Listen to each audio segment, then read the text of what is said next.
¿Qué tal, mis queridos amigos? Bienvenidos a un nuevo viaje en el cascarón de nuez. ¿Te imaginas que no muy lejos en el tiempo llegara un momento en el que la tecnología permitiera que los seres humanos no muriéramos o que al menos mantuviéramos nuestra conciencia de una manera permanente y eterna?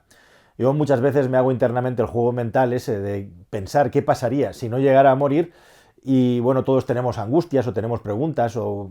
quien más, quien menos se plantea efectivamente si merece la pena llevar una vida muy larga y sobre todo qué es lo que pasa después. Pero la gran cuestión cuando en esta ecuación le metes el factor de que realmente no vas a morir, de que vas a ser eterno, o qué pasaría si tu vida continuara de una manera infinita y limitada, a mí al menos, no sé si te pasa a ti, pero a mí al menos me queda la sensación de que la vida deja de tener sentido, ¿no? Es como que la vida sin no vida no tiene sentido y una vida permanente y continuada, ¿hacia dónde nos lleva, no? Bueno, hay gente que habla de curiosidad, de que le gustaría saber qué es lo que va a pasar en el futuro. Eventualmente también habría que saber si esa inmortalidad supuesta sería en compañía de las personas que queremos o sería en compañía de nuevas personas. En definitiva, muchas preguntas, pero lo cierto es que cada vez más hay una nueva industria, hay un nuevo mercado de aquellas personas que no quieren envejecer, de aquellas personas que quieren llegar a un punto en el que su envejecimiento se detenga, y también, paralelo a esto, sería la segunda parte,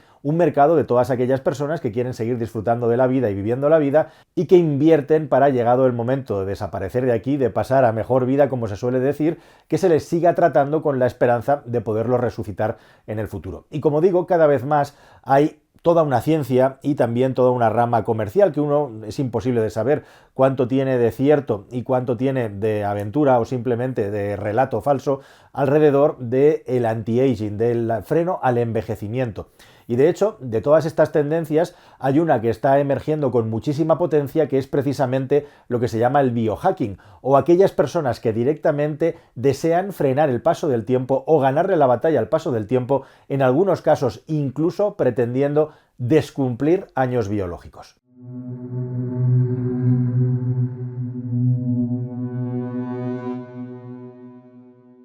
De hecho, como bien sabes, Estados Unidos de América es el país donde la gente más se preocupa por no envejecer, por la imagen y por, en definitiva, tener un aspecto que frene el paso del tiempo. Y en eso andan algunas personas que tienen mucho dinero que gastar. Es muy curioso y llamativo, ¿no? Como a veces vemos grandes personalidades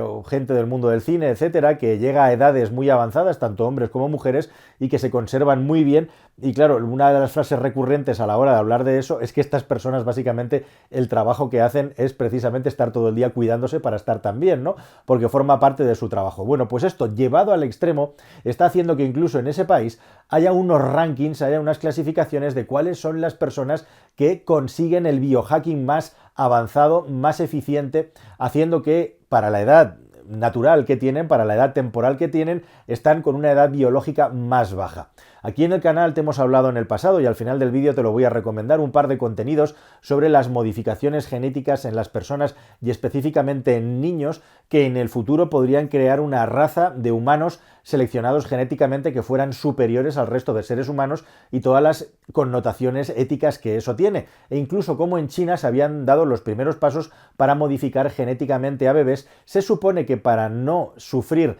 enfermedades que tenían probabilidades de sufrir, pero que esto a su vez implicaba unos cambios éticos y unos cambios en la genética de esos bebés, de esas niñas, que nadie sabe dónde podían llevar en el futuro. La cuestión es que sea como fuere, esto es imparable, cada vez hay más inversión en el tema y precisamente hay millonarios que compiten eso por ver, y millonarias, quién es el que se cuida mejor, quién es el que se encuentra mejor, y entre estos hay dos personajes en el plano masculino que destacan por encima de todos.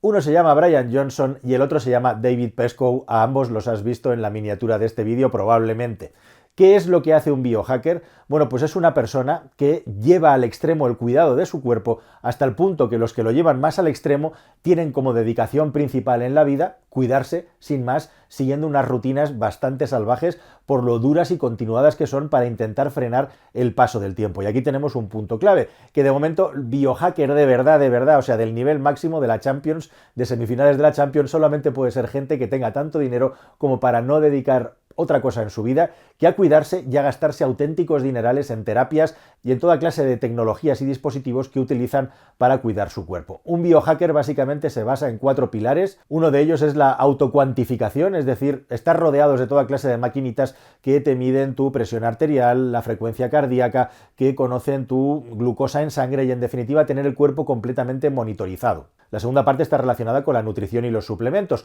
todas aquellas cosas que se supone que son buenas para prolongar la vida y para cuidar el cuerpo, e igualmente montones, kilogramos, toneladas y toneladas de suplementos que toman cada día para intentar nutrir al cuerpo de todas las cosas que necesita, se supone que para no oxidarse y para estar bien cuidado. Bueno, luego están todas las intervenciones tecnológicas, es decir, hay personas que se implantan chips, hay personas que utilizan máquinas para hacer que los músculos trabajen sin moverse y en definitiva se rodean igualmente no solo de maquinitas para medir cómo está su cuerpo, sino con maquinitas para ejercitar su cuerpo. Y luego alrededor de esto hay toda una teoría también del estilo de vida, de qué manera vives para intentar cuidar mejor el cuerpo. Estos son los 4 puntos esenciales sobre los que se basa el biohacking. Y como te digo, los que tienen más pasta como Brian Johnson lo llevan hasta el extremo de estar divorciado y no verse con su familia prácticamente porque considera que su familia le molesta y le esquiva, le distrae de sus objetivos de descumplimiento de años. Se supone que Brian Johnson tiene un cálculo hecho de que por cada año que se cumple natural, él cumple 0,60 años, tiene una rutina loca que comienza muy temprano por la mañana,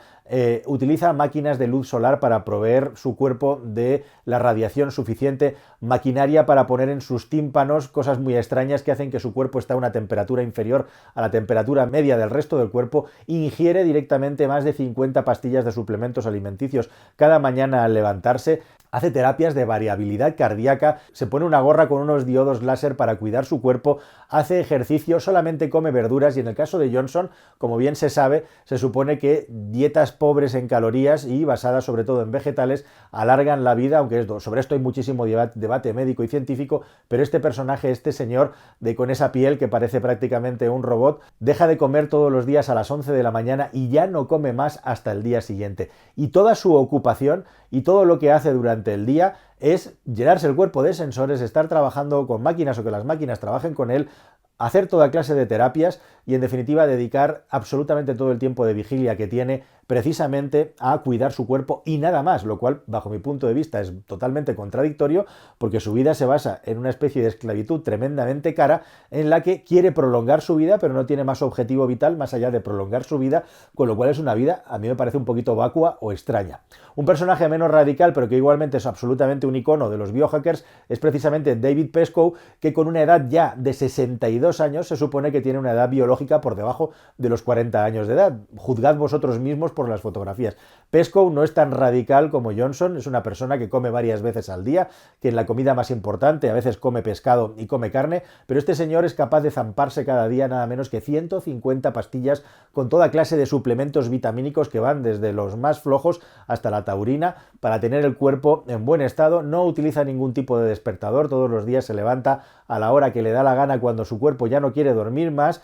y, como digo, se hincha a tomar toda clase de productos dietéticos, hace ejercicio, hace deporte, come varias veces al día poquito, como un colibrí, come verduritas y alimentos que se supone que son muy sanos y al final del día para estas personas, entre las 3 y las 5 de la tarde, hace su última comida y ya el resto del día, digamos que se dedica más o menos a relajarse, a descansar, a meditar, a ver vídeos, a leer, a ver contenido y en definitiva estar muy poco estresado, que es algo que viene muy bien para prolongar la edad, porque ya sabemos que una dieta adecuada, un sueño apropiado y un descanso apropiado, estar poco estresado, no tener altos niveles de estrés y estar sano en el nivel de hacer ejercicio son cosas básicas que cualquiera puede hacer para intentar prolongar su edad. Esta gente que tiene mucha pasta pues lo hace y se supone que lo está consiguiendo o al menos los resultados se están viendo. Yo personalmente siempre pienso que soy un creyente de la tecnología y de la evolución del ser humano, que efectivamente es posible que dentro de unos años empecemos a tener medicamentos y terapias que se demuestre que son positivas para aumentar la longevidad. Pero para eso nos tiene que pillar mínimamente sanos, así que hay que empezar a cuidarse ya. Y luego está, por supuesto, la segunda parte, aquellos que van un paso más allá y creen de una manera absolutamente clara que en el futuro volverán a vivir después de muertos. Bueno, y sobre esto se ha hablado y se conoce mucho. Hay dos tendencias muy claras más allá del transhumanismo o el ser humano con toda clase de dispositivos electrónicos y conectados, que es hacia lo que vamos con todas estas empresas que se están evolucionando hoy en día. La más conocida, Neuralink, aunque ya había otras antes que estaban haciendo cosas igual o más potentes y que no son tan conocidas. Pero básicamente hay dos tendencias. Una, la que es directamente traer de nuevo la vida biológica a la vida, valga la redundancia. Esto se conoce desde los años 60 y 70, que es básicamente congelar los cuerpos. Hay una empresa muy importante que empezó como una asociación, Alcor, que se formó en los años 80. Eran un grupo de voluntarios que trabajaban para recaudar dinero, para congelar el cuerpo de aquellas personas que pagaban para ello. En los años 80 eran un grupo de unas docenas de voluntarios, ahora son más de 1000 empleados en una auténtica multinacional que recibe los cuerpos de personas con mucho dinero que tienen la idea, tienen la creencia de que congelando sus cuerpos y manteniéndolos congelados, algún día estos cuerpos resucitarán. Hay un coste más económico para todo esto. Se supone que te conserven el cuerpo congelado cuesta $200.000, que es directamente cortarte la cabeza por parte de un cirujano y conservar solo la cabeza, con la idea de en el futuro conectarla a cualquier cuerpo o a otro dispositivo. En definitiva, esto de la congelación del cuerpo no tiene ningún tipo de base científica de que en el futuro pueda reactivarse. Nuestro cerebro es extremadamente complejo, tenemos casi 90.000 millones de neuronas y no somos capaces todavía de mapear nuestro cerebro ni de saber cómo funciona. Eso so pena de que la conciencia de cada persona es única, intransferible y es personal. Con lo cual esto tiene muchas lagunas, pero hay personas que en el futuro legítimamente creen que la tecnología lo acabará solucionando. Y precisamente están saliendo cosas tecnológicas muy potentes, como por ejemplo una empresa que se llama Nectome, que lo que hace directamente, y esto es muy bestia, es hacer una especie de embalsamamiento precisamente del cerebro para que en el momento justo en el que vayas a morir se pueda conservar de la manera más precisa, exacta, aunque todavía no tengamos el conocimiento de todo el funcionamiento de nuestras redes neuronales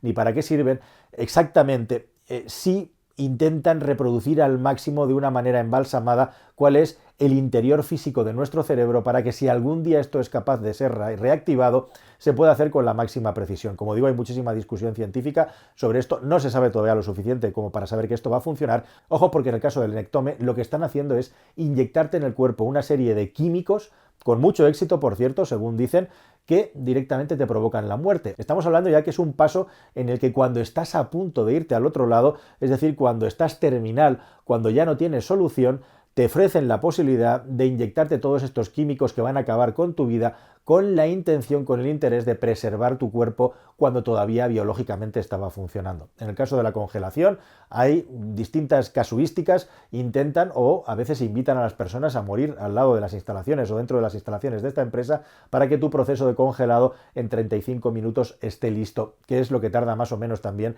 esta empresa en hacer ese proceso. Y luego estaría toda la vía digital, toda la vía virtual, que básicamente sería algo así como la ciencia ficción que hemos visto en algunas series de televisión, de descargar todo el contenido del cerebro en una máquina para que luego se pueda reanimar, se le pueda dar vida en un entorno virtual. A mí me han contado, es un rumor, pero a mí me han explicado que hay personajes famosos como Jensen Huang que tiene a una inteligencia artificial siguiéndole todo el día, escuchando sus conversaciones, grabándolas, analizándolas, para crear una especie de registro general gigantesco para que el día de mañana esta persona pueda revivir digitalmente. Y existen muchos tecnólogos y también, bueno, pues no se sabe si futuristas o dementes como Dmitry Ichkov, por ejemplo, que creen que en 20 años los seres humanos seremos inmortales y seremos inmortales a través de los avatares. Esto también genera un montón de debate y un montón de dudas porque hay quien defiende que eso es imposible y que nuestro cerebro es lo que es gracias a los sentidos y el cuerpo que habita, y una vez desplazado del cuerpo, ya sea porque nos han cortado la cabeza o extraída la información del cerebro, jamás tendríamos una experiencia idéntica a la experiencia de vida biológica que habíamos tenido previamente, porque estaríamos en un entorno completamente distinto en el que los estímulos para nada se parecerían a los estímulos que ahora tú estás recibiendo a través de tu pantalla, escuchándome y viéndome hablar a mí. Así que nada, queridos amigos, yo como le digo a mis amigos, medio en broma, medio en serio, siempre les digo, vamos a cuidarnos un poquito, que lo mismo dentro de 20 años existe la pastilla para poder vivir 20 años más de lo que teníamos previsto y podemos alargar esta historia, esta película, un poquito más para siempre. Aunque al final todas estas historias también, uno es escéptico, me llevan a pensar en ese chiste ya muy viejo y muy antiguo y muy malo de esa persona a la que el médico le da la mala noticia de que le quedan unos pocos meses de vida y el paciente, pues claro, muy angustiado dice, pero doctor, ¿y qué puedo hacer? ¿Cómo podemos solventar esto? Y el médico le dice, bueno, pues usted quizá podría dejar de beber, podría dejar de comer, de hincharse a carne, podría dejar de beber alcohol, podría dejar de fumar y a lo mejor también lo que podría hacer es dejar de tener relaciones y así podría cuidarse más. Y entonces el paciente le dice, bueno, ¿y con esto podría salvarme? ¿Podría vivir más tiempo? Y el médico le responde, pues no, va a vivir usted lo mismo, solo que se le va a hacer muy largo. Nada más, queridos amigos, hasta el próximo viaje aquí en el Cascarón de Nuez, ahí os dejo con más madera. Hasta el siguiente, adiós.